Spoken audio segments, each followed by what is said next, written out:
Chief Santos made the decision quickly. We'll take one shuttle and a small team to visit the settlement. The rest of our people will maintain this base camp and continue communications with our station. Over the next hour, as the alien delegation prepared to guide them to the main settlement, Jake helped load supplies into Shuttle 2. The implications of what they'd learned were staggering. Not only was this world inhabited by an intelligent species, but it served as some kind of convergence point for travelers from multiple worlds. And somewhere in that mix were humans who might have answers about the void paths and the possibility of return. As they prepared for departure, Chin approached Jake with a thoughtful expression. You know what this means, don't you? We're not just refugees anymore. We're part of something bigger, a community of displaced travelers from across the galaxy. Jake nodded, watching SciFi communicate with their team using a device that created three-dimensional holographic displays in the air. The question is whether we can contribute enough to earn a place here, and whether anyone really knows how to get home. One step at a time, Chen replied. First we meet these other humans. Then we figure out what we're dealing with. The flight to the main settlement took 2 hours, following SciFi's guidance through mountain passes that revealed increasing signs of civilization. What Jake had initially taken for natural landscape features proved to be extensive infrastructure, terraced agriculture, water management systems, and structures that blended so seamlessly with the environment that they were almost invisible from orbit.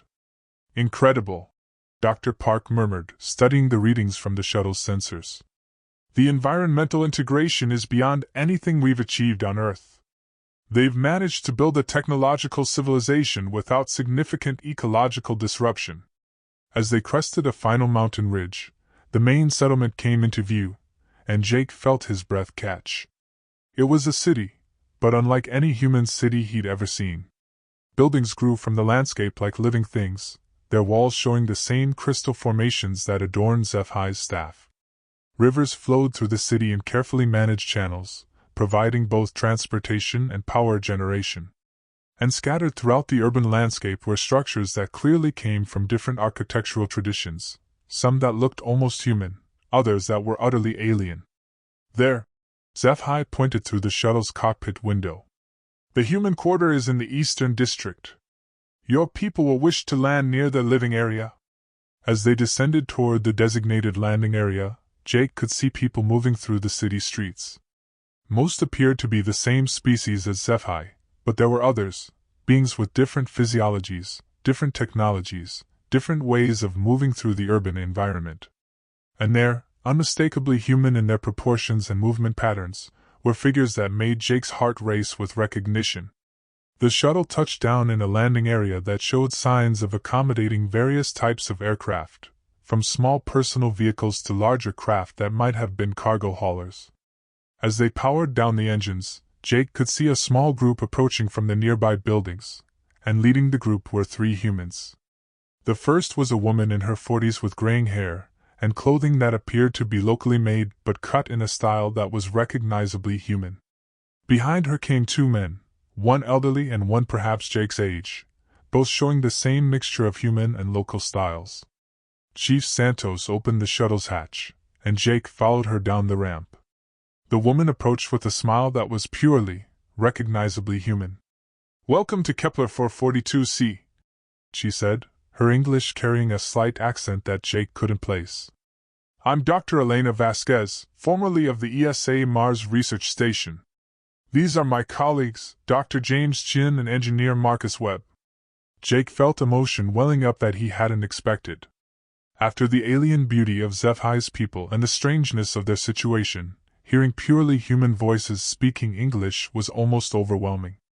"Jake Mendoza, Luna Station Omega Maintenance Chief," he replied, accepting Dr. Vasquez's offered handshake. "This is Chief Santos, our mission commander, and Dr. Park, our science officer." "Luna Station Omega," Dr. Chin repeated, his elderly face showing interest. "We monitored your arrival in the system. Impressive work keeping your station intact through a void path transition. Most ships that arrive here show significant structural damage. How long have you been here?" Chief Santos asked. 8 years, Dr. Vasquez replied. We were part of a survey mission that encountered a void path near Proxima Centauri. Our ship was less intact than your station after the transition. We barely made it to the surface. Engineer Webb gestured toward the city around them. But we've managed to build a life here. The Kethvar, that's Sci-Fi's species, have been incredibly welcoming. And the technological exchange has been beneficial for everyone. As they walked through the settlement toward the human quarter, Dr. Vasquez explained the history of this convergence world.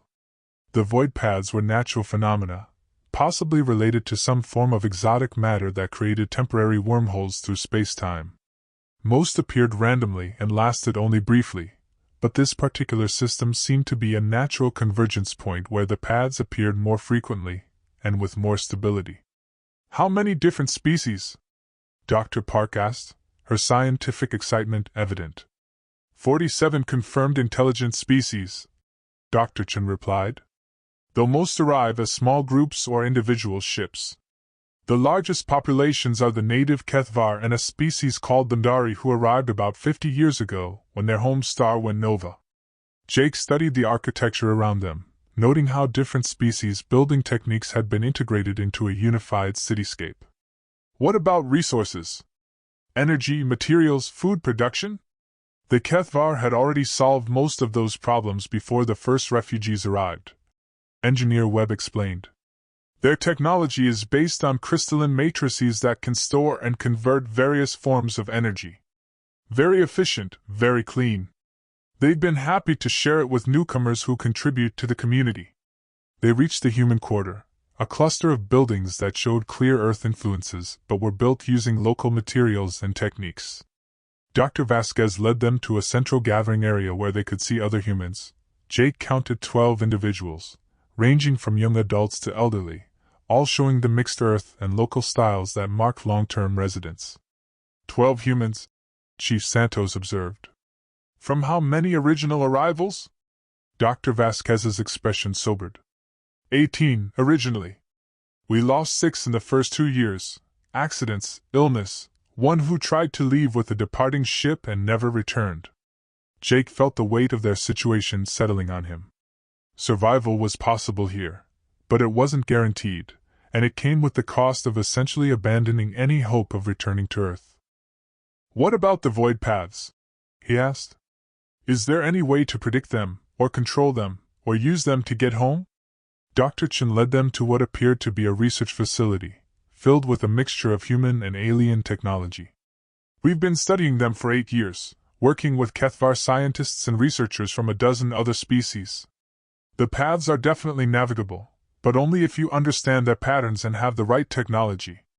He activated a holographic display that showed a 3-dimensional map of local space. Colored lines connected various star systems, pulsing with different intensities and colors. The void paths form a network, Dr. Chen explained. But it's not a stable network.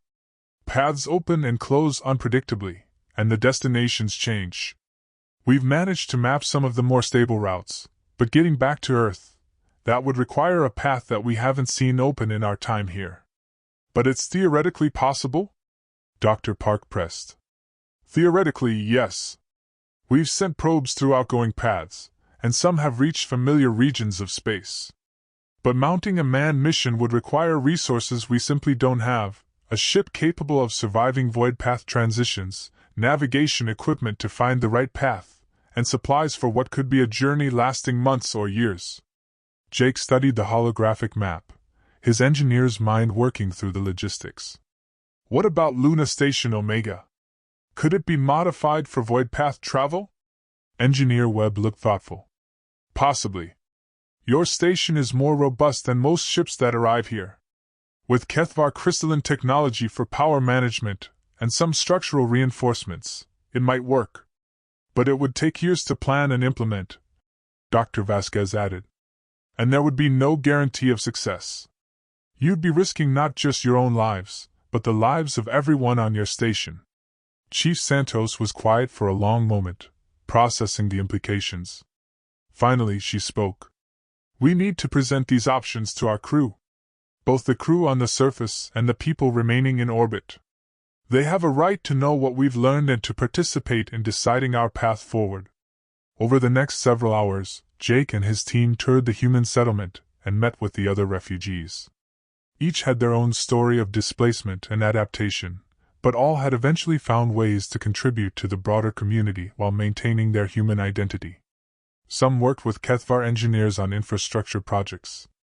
Others served as researchers, teachers, or cultural liaisons. A few had learned to operate local technology so effectively that they served as consultants to newly arrived refugees from other worlds. The picture that emerged was of a functioning, multicultural society that had solved the practical problems of survival and was working toward more ambitious goals. Some groups were indeed working on return journeys to their home worlds, while others had decided to make Kepler 442c their permanent home. "It's not a bad life," Dr. Vasquez said as they prepared to return to the landing site for the night. "Different from what we expected when we left Earth, but fulfilling in its own way. The scientific opportunities alone are incredible, collaboration between dozens of species, each with their own approach to understanding the universe." Jake appreciated her perspective, but he also understood the weight of the decision facing his crew. They had families on Earth, lives interrupted by their unexpected displacement. The question was whether the possibility of return, however remote, was worth the risks and sacrifices it would require. That evening, as they prepared for the flight back to their base camp, SciFi approached with additional information. "Your people will wish to know that a void path has been detected forming in this system's outer region.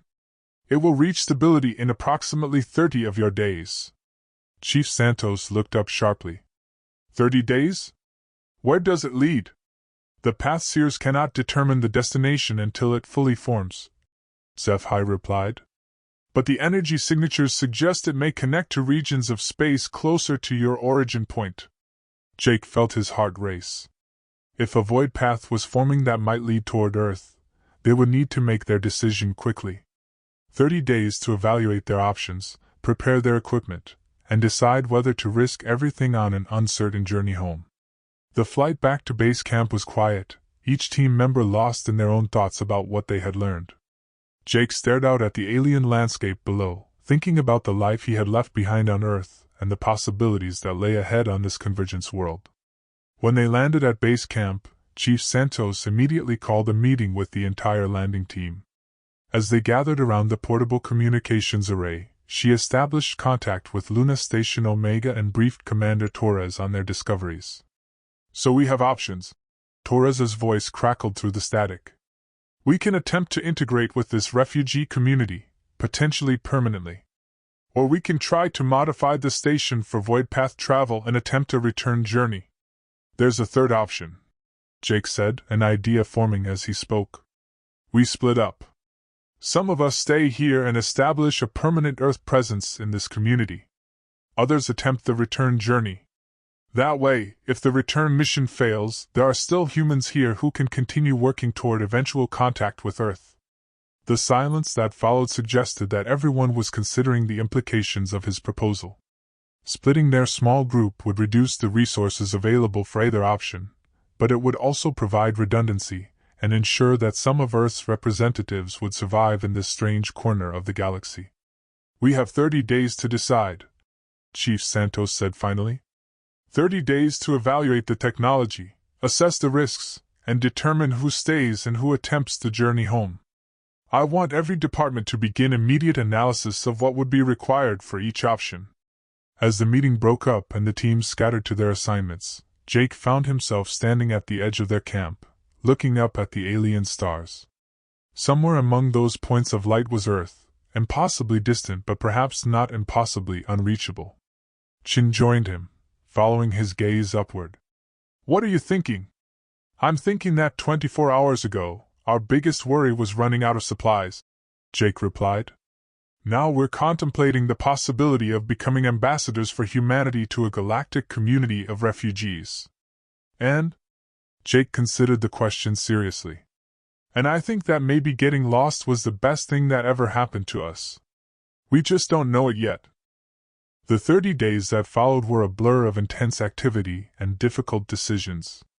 Teams of engineers worked around the clock to assess the feasibility of modifying Luna Station Omega for void path travel, while others explored the possibility of establishing a permanent human settlement in cooperation with the Kethvar and other refugee communities. The technical challenges were enormous. Void path travel required ships to withstand gravitational stresses that conventional human engineering had never been designed to handle. The Kethvar crystalline technology could provide the necessary power management and structural reinforcement, but integrating it with human systems would require extensive modifications. Jake found himself at the center of these efforts, working with Engineer Webb and Kethvar technicians to develop hybrid systems that could keep Luna Station Omega intact during a void path transition. The work was fascinating. The alien technology operated on principles that were both familiar and utterly foreign to human engineering. The crystals don't just store energy, Webb explained during one of their technical sessions. They actually manipulate space-time on a small scale, creating localized fields that can reduce the stress on ship structures during void path transitions. Jake studied the crystalline matrix they were designing for the station's main hull supports. But the integration points are critical. If we get the resonance frequencies wrong, we could tear the station apart instead of protecting it. The work was complicated by the fact that not everyone supported the return mission. As the crew learned more about life on Kepler 442c, some began to question whether attempting the dangerous journey home was worth the risk. Dr. Tanaka, the mission's xenobiologist, had become particularly vocal about staying. The research opportunities here are unprecedented, she argued during one of their daily briefings. We could spend lifetimes studying the biological diversity of this world, not to mention the opportunity to work with intelligent species from dozens of different evolutionary backgrounds. Chief Santos listened to all perspectives but maintained her focus on providing options for the crew. No one will be forced to attempt the return journey, she said firmly. But those who want to try deserve the chance. The void path continued to develop in the outer system, monitored by both human and Kethvar sensors. As it approached stability, more details emerged about its potential destination. The energy signatures suggested it might connect to a region of space only a few hundred light-years from Earth, still impossibly distant by conventional travel, but close enough that further void paths might provide a route home.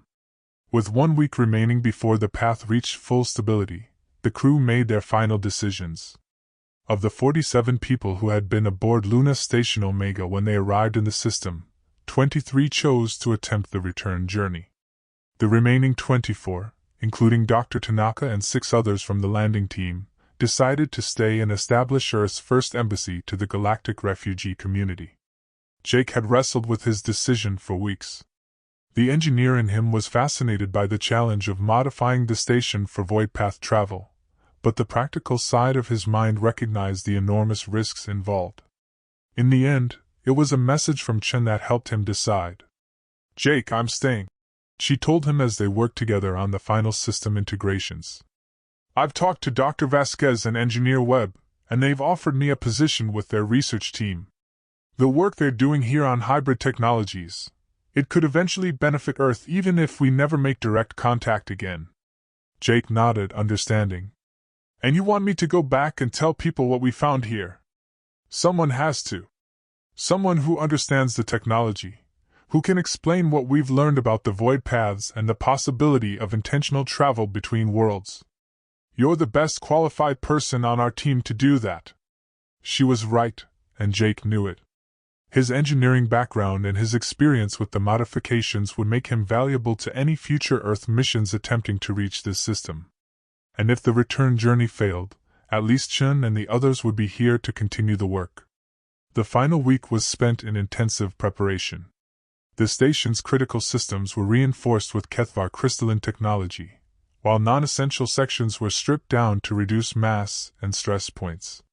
Supplies were loaded for what could be a journey lasting months, and backup systems were installed for every critical function.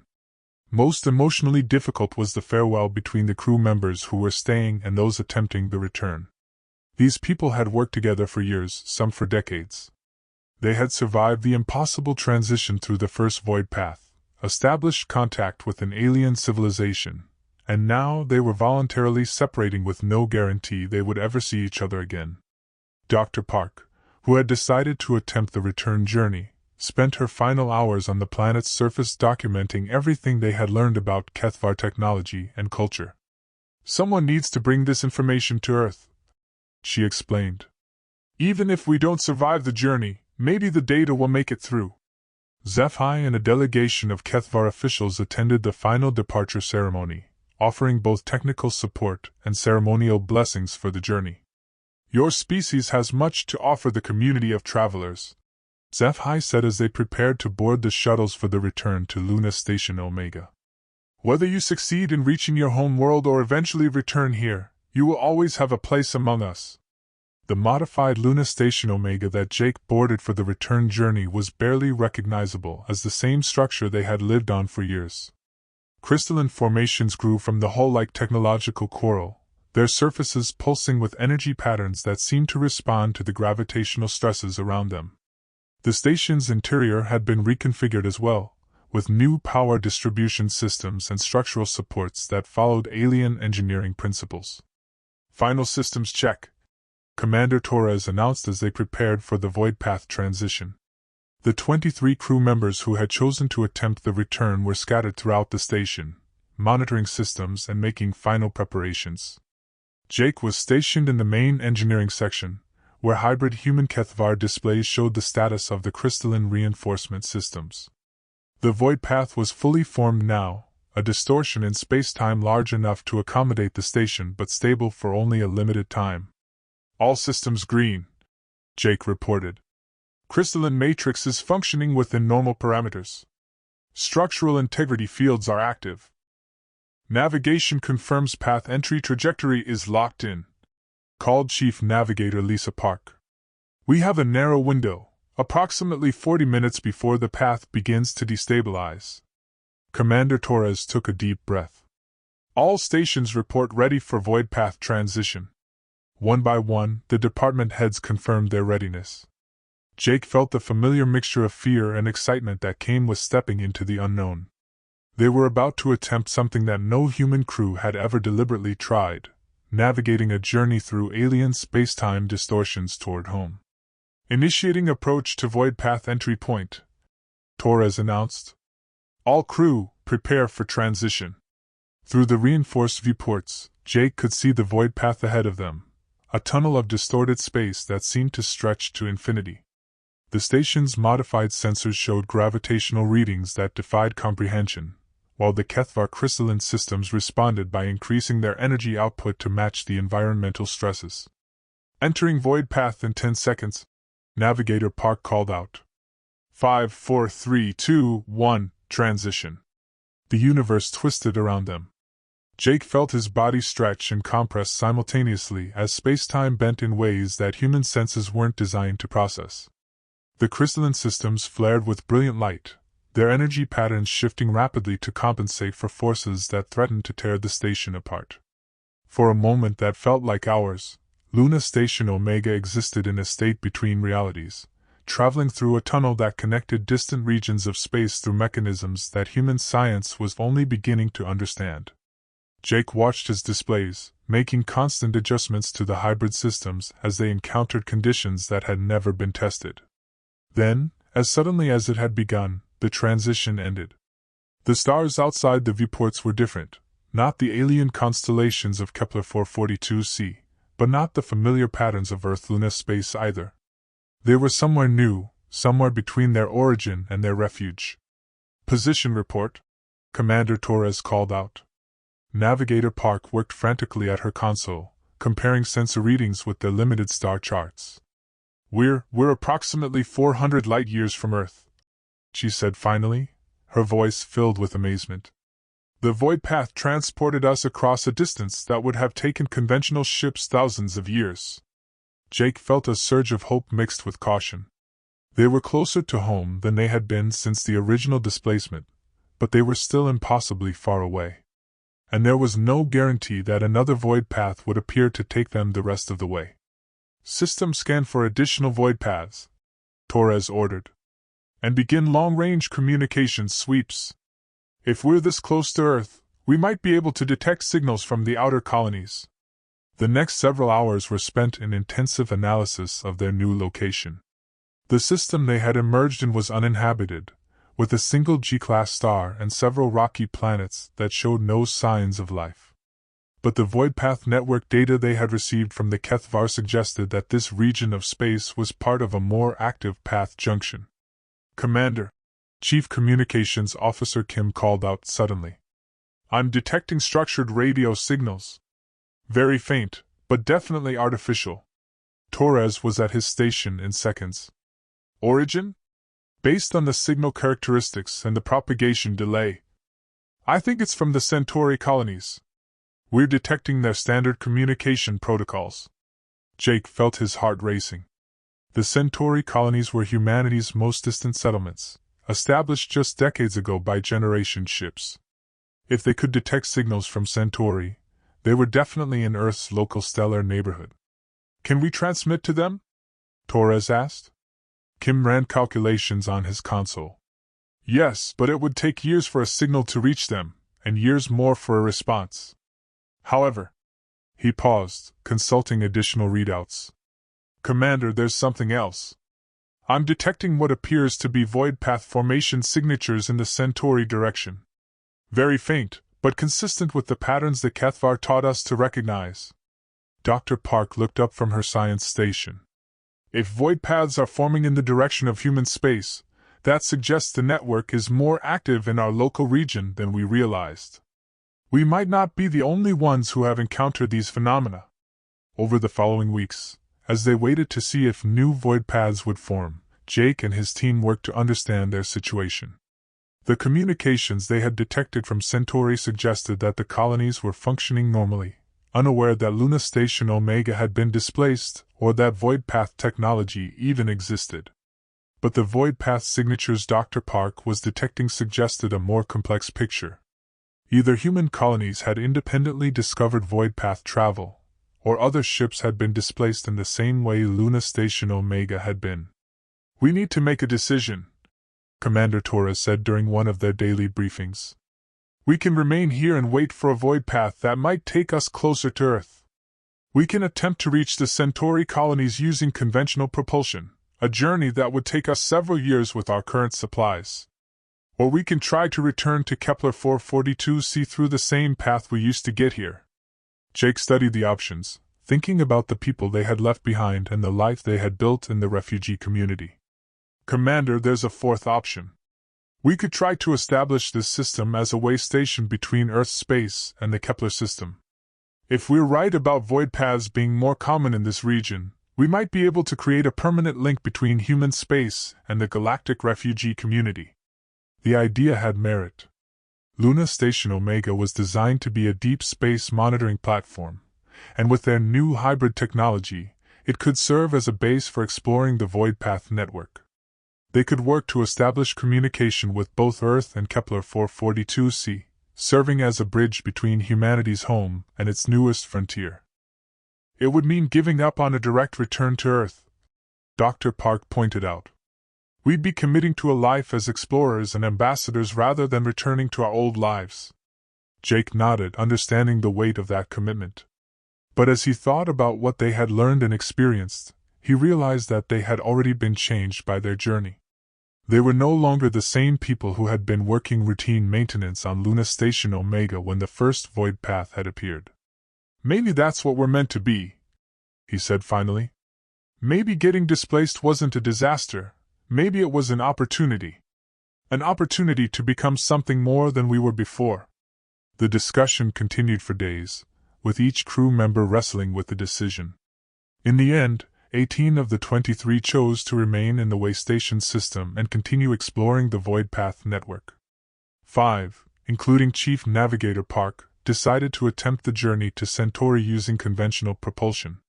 As Jake watched the modified shuttle depart for Centauri, carrying 5 of his colleagues on a journey that would take them years to complete, he felt both sadness and determination.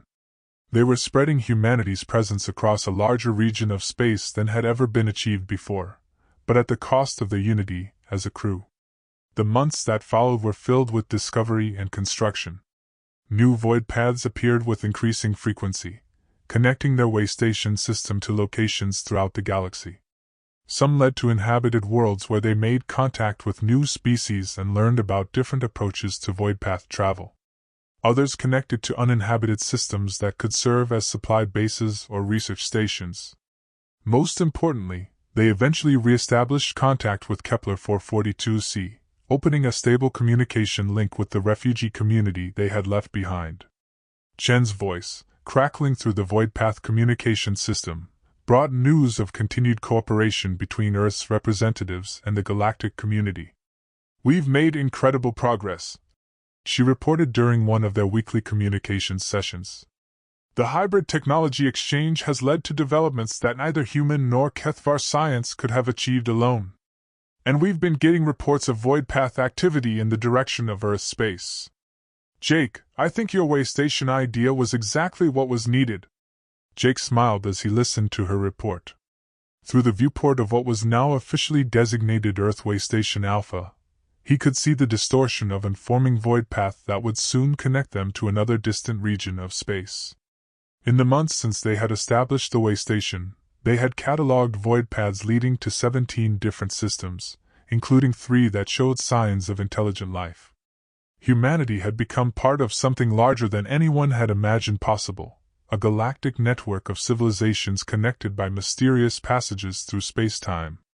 And at the center of that network, on a space station originally designed for monitoring asteroids, human engineers and scientists were working to understand and explore the vast community they had accidentally discovered.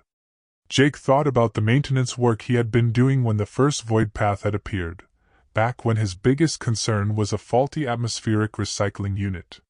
That simple repair job had led to humanity's first contact with alien intelligence, their integration into a galactic refugee community, and the establishment of Earth's first interstellar way station. Sometimes, Jake reflected as he watched another void path stabilize in the distance, the best discoveries happened when you weren't looking for them. And sometimes getting lost was the only way to find out where you really belong. The universe, it turned out, was much larger and more welcoming than anyone had dared to imagine. And humanity was just beginning to explore its place within it. As Jake prepared for another journey through the void paths, this time to a system where signals suggested the presence of another Earth ship that had been displaced years ago, he realized that their story was far from over. It was, in many ways, just beginning.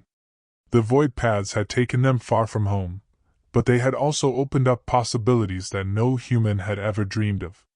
And as Earthway Station Alpha continued its mission of exploration and diplomacy, Jake knew that they were helping to write the next chapter in humanity's greatest adventure. The stars were calling, and finally, humanity had learned how to answer.